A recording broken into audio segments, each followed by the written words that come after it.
Shalom Bapak Ibu Saudara, kita berjumpa lagi di dalam mimbar kecil. Tuhan senantiasa menyertai Bapak Ibu Saudara.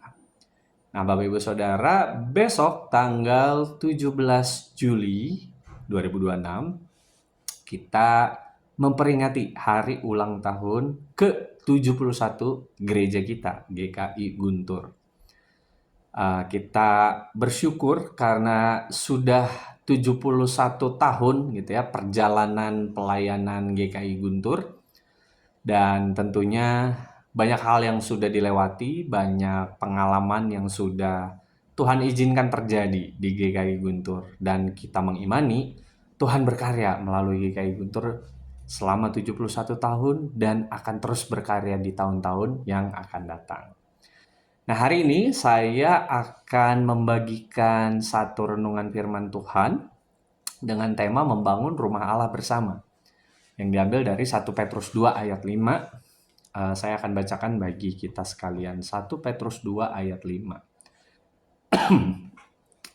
Dan biarlah kamu juga dipergunakan sebagai batu hidup untuk pembangunan suatu rumah rohani bagi suatu imamat kudus untuk mempersembahkan persembahan rohani yang karena Yesus Kristus berkenan kepada Allah.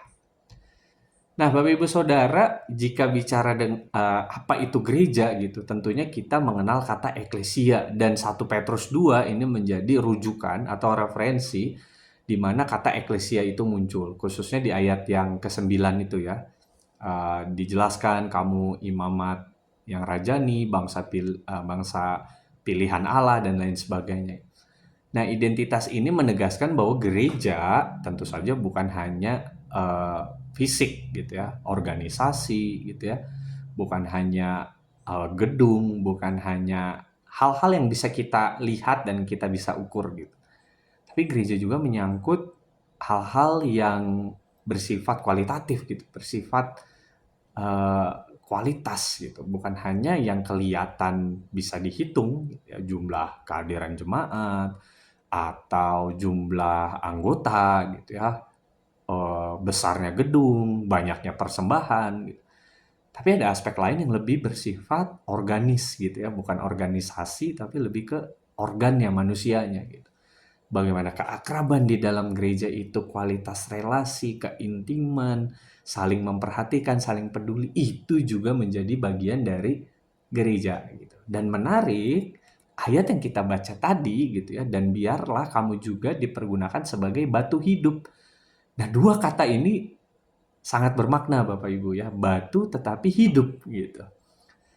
Yang namanya batu, kita mengenal ya batu hanya benda mati yang disusun untuk membangun satu bangunan. Tetapi penulis surat Petrus menggunakan padanan ini, dua kata ini gitu ya, batu hidup, untuk merujuk kepada sesuatu yang bersifat spiritual gitu, untuk pembangunan suatu rumah rohani gitu. Nah, di sini ada aspek gerejawi yang bukan bersifat fisik, batu gitu, tapi bersifat spiritual, yaitu batu hidup, di mana umat adalah batu hidup tersebut. Dengan kata lain, penulis surat Petrus ingin menegaskan satu hal Bapak Ibu, bahwa umatlah yang menjadikan gereja itu hidup. Tentu dasarnya adalah Kristus sendiri gitu sebagai batu penjuru gereja gitu ya. Dan ada satu kutipan dari satu tokoh yang menurut saya penting sekali untuk memaknai apa atau siapa batu penjuru, mengapa ia sepenting itu gitu Bapak Ibu. Saya akan bacakan bagi kita sekalian. Batu terpenting dalam bangunan-bangunan penting adalah batu penjuru. Biasanya, batu ini adalah batu pertama yang diletakkan dalam upacara formal. Seringkali batu ini diukir dengan tanggal pembangunan dan mungkin beberapa keterangan yang lain untuk menghormati seseorang atau suatu peristiwa. Oleh karena itu, tidak mengherankan jika Yesus disebut sebagai batu penjuru atau bahasa Yunaninya gonia dari gereja itu sendiri. Bahkan Yesus sendiri menggunakan gelar ini untuk dirinya. Jadi, betapa pentingnya Kristus sebagai batu penjuru gereja atau landasan dari gereja itu sendiri, menegaskan bahwa ketika gereja bertumbuh, gereja beraktivitas, dia tidak boleh kehilangan siapa atau apa yang mendasari kegiatan itu, program itu, ataupun segala hal yang dilakukan gereja. Gitu. Nah, maka Bapak Ibu menjadi pengingat bagi kita ketika hari ini, gitu ya, bukan hari ini, besok sebenarnya gitu ya, 17 Juli, gitu, kita memperingati hari ulang tahun, maka mari kita mengingat kembali, mensyukuri berkat Tuhan di dalam Kristus yang adalah batu penjuru gereja itu, tapi juga kita mengingat kembali komitmen kita untuk memuliakan Tuhan di dalam segala laku GKI Guntur. Gitu. Nah, tugas utama kita atau PR kita Bapak Ibu ini, gitu ya. Kita diminta untuk menghilangkan tanda petik gitu ya, semen-semen beracun yang ada di dalam pembangunan itu gitu ya.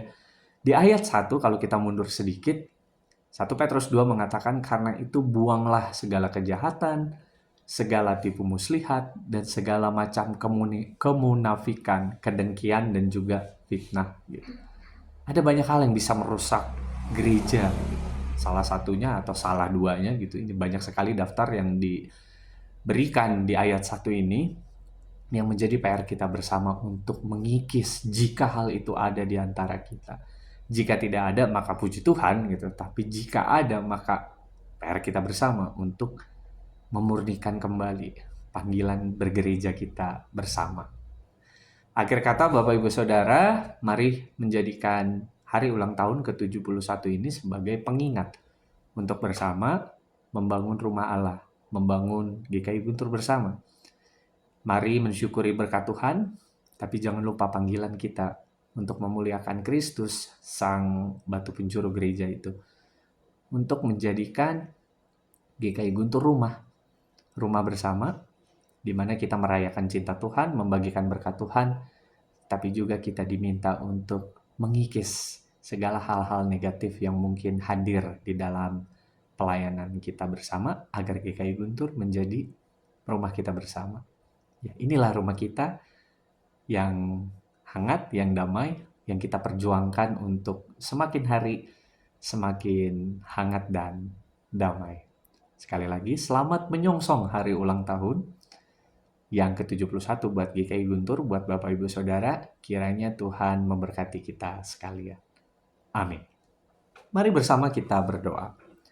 Kami bersyukur untuk GKI Guntur yang Tuhan karuniakan 1 tahun lagi karya pelayanan di usia yang ke-71 ini. Kami memohon Tuhan memberkati keluarga besar GKI Guntur tanpa terkecuali. Biarlah kami memaknai peran kami sebagai batu hidup, mensyukuri Kristus yang adalah batu penjuru gereja, dan berupaya penuh untuk memuliakan Tuhan di dalam setiap apa yang kami lakukan. Apa-apa yang menjadi pergumulan gereja ini Tuhan yang memberkati, dan biarlah ke depannya kami terus memuliakan Tuhan dan mengandalkan Tuhan di dalam segala hal. Terima kasih Tuhan, kami bersukacita, dan biarlah sukacita ini menjadi komitmen kami untuk terus membangun rumah Allah bersama. Di dalam Kristus kami memohon. Amin.